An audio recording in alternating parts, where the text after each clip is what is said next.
So I recently posted what I thought would be a very fun video about a day in the life of a partner at a large law firm in Chicago. And in response, a fellow lawyer responded with, it looks like you don't work very hard. I'm annualizing 2,800 hours this year at the firm. I run 35 to 40 miles a week, and this is on a break year because there are no marathons right now. I run a blog that has well over 100,000 followers, and this past year I wrote my first book. I work my real job from Monday through Saturday, and the Korean vegan is on Sunday. I don't get days off, not even on my honeymoon. I get up at 4:15 to 5 a.m. to start my day, then get home past 6 and immediately cook dinner for me and my vegan husband. I'm sorry I wasn't able to fit that into a 60-second video. But what I'm even more sorry about is how this comment actively promotes the type of let's compete on who's going to work themselves to death fastest mentality that is endemic of an older generation that seems to hold those who value joy, generosity, and compassion over sweat, grit, and capitalistic greed. This fellow lawyer had the opportunity to show empathy and decided instead to reinforce the toxicity of our industry, presumably to assuage your own ego. Whether or not I work hard enough is a matter of interpretation, but whether I should continue to make room for joy, love, and laughter, that counsel is not up for debate. So those are two TikToks. Posted very early on, even though I had literally no idea what I was doing. I won't repeat here what I've done in many other places, why I started a TikTok, my TikTok journey, and all of those things. I will say, however, that I remember after I posted that clapback post, I called my mentor, Ellen, in a total panic. And I was like, Ellen, oh my God, my clapback post went viral. It had 600,000 views. And a couple of legal blogs, as well as Yahoo News, started running a story called Foley TikTok Lawyer. I had a very terrifying call with my CEO, a very old man who had literally no idea what TikTok was. And I was very afraid that I was going to get fired. I deleted the clapback post and I promised my CEO I would stick to creating only food content. This was around August of 2020. I had accumulated 35,000 followers on TikTok in just a couple of weeks, which I thought was both crazy and terrifying. Fast forward to November of 2020. I did not stick to posting only food content, and I had around 900,000 followers on TikTok. And get this, I published my very first op-ed in the Atlantic. Now earlier I told you that making partner at the firm, that was the indisputable pinnacle of my legal career to that point. I would have to say that publishing that op-ed in the Atlantic, that remains the pinnacle of my legal career to date. And here's why. It was the first time in my entire life that I got to marry my career as a lawyer, and all the expertise that I developed was something that I was personally passionate about: the pursuit of justice and the defense of democracy. It was the first time in my life when I started to believe that, yeah, maybe I am allowed to have dreams again. And it was the first time in my life where I started to believe that even people like me, that maybe we could live at above 70%.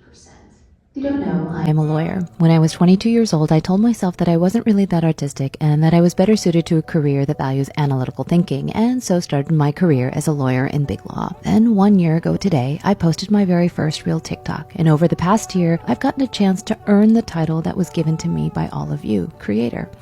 I'm getting a little emotional just saying that because you think that I'm a storyteller, a writer, an artist, and for so much of my life I convinced myself that I wasn't creative at all, that art was something reserved for people who are far more talented and extraordinary than me. You all have changed my life, given me the confidence to pursue dreams I thought were long dead. One of those dreams, it arrived in a box the other day. I got to hold it in my hands, leaf through the pages containing my words, my stories, my photos. In a few months, you all will hold a copy of my heart in your hands, and here I am today, 1 year from my very first TikTok, still astonished that this is my life, the life of a creator.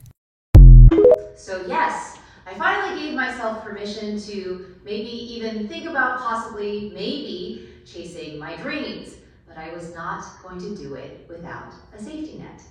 I had like dozens of multiple Excel spreadsheets that set forth all the timelines and the milestones, financial projections. I did all these calculations in my head, literally like every minute of the day, of all the income sources that would come to me as part of the Korean vegan. I paid off all my credit card bills. I paid down all my school loans. I, put a chunk of money into a savings account. I scrutinized every single dollar that came in by virtue of the Korean vegan to see whether it was adequate, sufficiently predictable, and growable.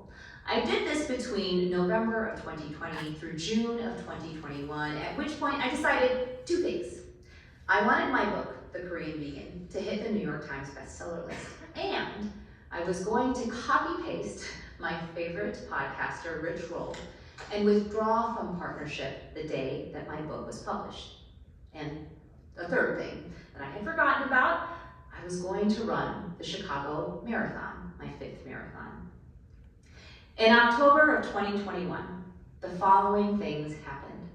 I withdrew from partnership at the firm and became of counsel. Yesterday was my final day as a full-time partner at my law firm. I've been a lawyer for 17 years, and from the day I started law school, I was basically an arrow pointed directly at partnership. But a few months ago, a good friend said something to me that really struck a chord. Joanne, no offense, because I'm sure you're a really good lawyer, but I'm also sure they can find someone else to do what you do. There is nobody else who can do what you do as the Korean vegan. As much as I appreciate the skills I learned at the law firm, I now feel ready to apply those skills to things I'm much more passionate about. I feel most alive when I use my voice to speak for those whose voices have been diminished, distorted, or even silenced, like those belonging to my parents and my grandparents and others whose stories remain unheard. My hope is that by sharing their stories, you can see bits of your own family, and maybe by sharing mine, you can see pieces of yourself and realize that your story, however unbeautiful you think it is, deserves to be heard too. Yesterday was my last day as a full-time lawyer.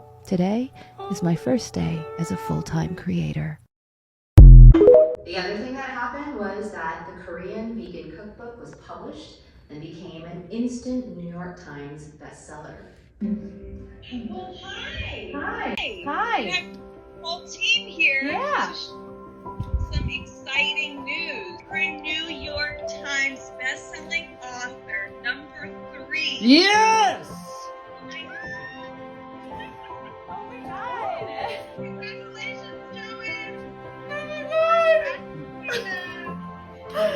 Congratulations to all of you!